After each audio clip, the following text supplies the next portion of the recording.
Hiya. Thomas Hobbes, who we looked at last time, and John Locke, who we're looking at this week, they were around at about the same time. Hobbes was a good 40 or 50 years older than Locke. Not only their lives, but for a short time their writing careers overlapped. But it was a very long and rapidly changing 40 years of English history that separated the two figures. Thomas Hobbes, who we looked at last week, he lived through the English Civil War, and his views were shaped by that, and he saw the need to avoid war at all costs, which to him meant dictatorial power. Locke, by contrast, is often called the philosopher of liberty and the founder of modern liberalism. Locke lived in England, and he was about 10 when the Civil War started. But he was also heavily involved in the growing colonization of the New World, of North America, and the growing ideas about freedom and liberty that took root there. This was before the US became an independent country, when it was still a set of European, mostly English colonies and settlements. And all this will be very important to later discussions. But the two figures, Thomas Hobbes and John Locke, they share a common framework for thinking about government and thinking about human life. They both believe that once upon a time, men lived in a state of nature without a government, and that men voluntarily make a social contract and bring about a state and a king to govern them. This is something that they both believe. That's their common framework. Locke says in the second treatise, he says, men, being, as has been said, by nature all free, equal, and independent, no one can be put out of his estate and subject to the political power of another without his own consent. The only way whereby anyone divests himself of his natural liberty and puts on the bonds of civil society is by agreeing with other men to join and unite into a community for their comfortable, safe, and peaceable living one amongst another. Hobbes wouldn't disagree. Remember, he says that in a state of nature everyone is free and equal, but for Hobbes that wasn't a good thing. This is precisely what leads to a permanent state of war and depredation.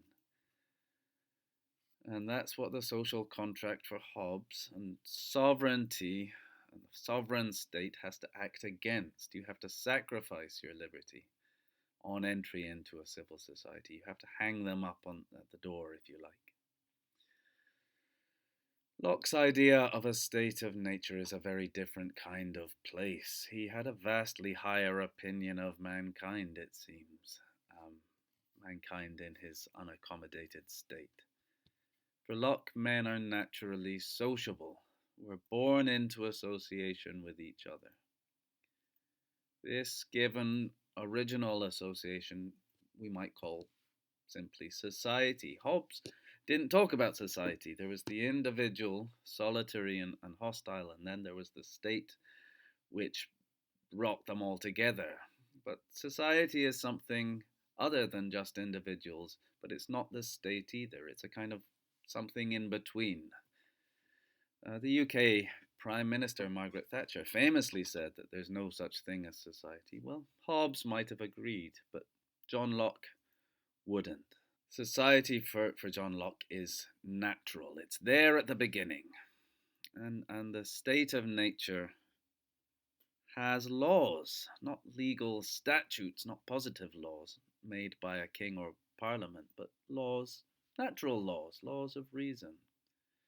He says the state of nature has a law to govern it, which obliges everyone, and reason, which is that law, teaches all mankind who will but consult it that being all equal and independent, no one ought to harm another in his life, health, liberty, or possessions. For men being all the workmanship of one omnipotent and infinitely wise Maker, there cannot be supposed any such subordination among us, that may authorize us to destroy one another, as if we were made for one another's uses. This is the doctrine of natural law. Hobbes, from last week, he does talk about natural law, but in a state of nature there's really only one law, the law of self-defense. Get the bastard before he gets you. That's the law. That's what you are instructed or obligated to do. But it's not really all that clear whether this is a natural law in the way that Locke is using the term. Locke is using it to mean a kind of a rational order on which to base your decisions about how to live.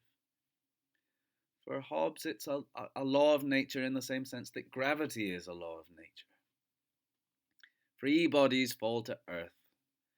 Human beings do whatever they can to survive and gain in power and feed their appetites. It's a law of biology. It's what our species do. For Hobbes, there was a simple answer to what our natural rights were. We had a natural right to everything, but so did everyone else. So in effect, we had a natural right to nothing. Locke, by contrast, he enumerates 3 or 4 specific natural rights here in the quote that we saw above. That natural law provides for us. He says, life, health, liberty, and possessions.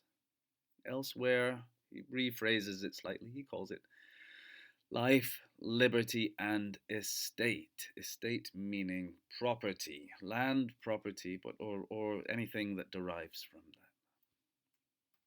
But you still might be forgiven for asking, well, why on earth does anyone, given this mostly free, happy, equal state of nature that Locke posits, why would anyone leave it? Why did governments exist in the first place if men can just walk around being governed by their own reason and respecting natural rights?